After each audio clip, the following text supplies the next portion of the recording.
Hi, my name is Ndaba Mandela. I'm the chairman and the co-founder of the Africa Rising Foundation.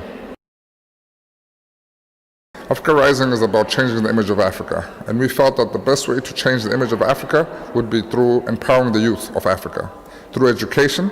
So we have an education program, which is a resource center in the village of Kunu, where we will be setting up a library as well as a computer center, because we believe that in creating the future global citizens of Africans who can compete on a global level, they need to have a sound knowledge of using technology.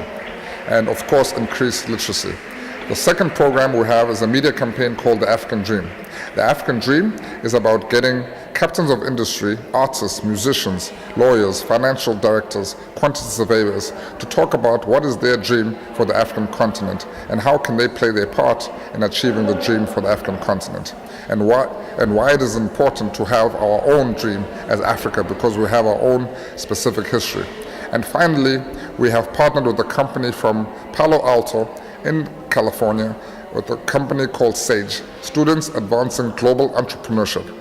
And their whole thing is to get high school students to understand and to start and become entrepreneurs through providing products and services, because we feel that entrepreneurs are the key in driving the economy of the developed countries. I think it's been very unfair the way that the international media has been portraying Africa. Yes, Africa has poverty. Yes, we have dictators and there's war. However, there's a lot more in Africa that exists. Africa is a place where you can take your family for an amazing holiday. Africa is a place where you can bring your businesses.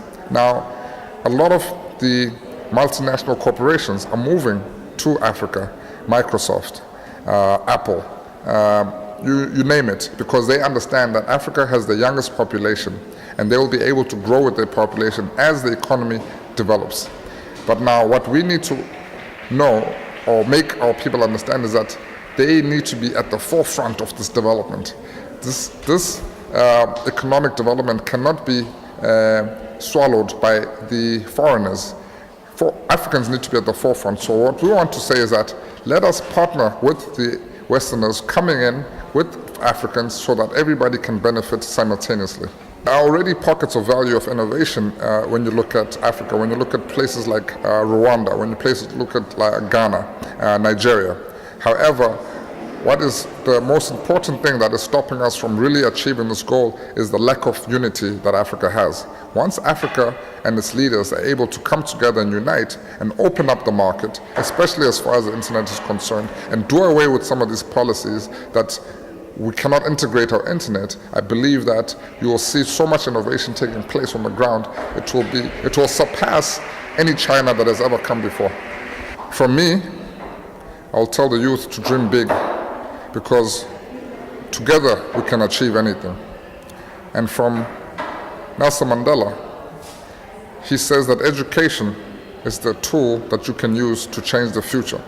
And more importantly, another one which I'd also like to say is that he says that you can judge a society by the way in which they treat their children.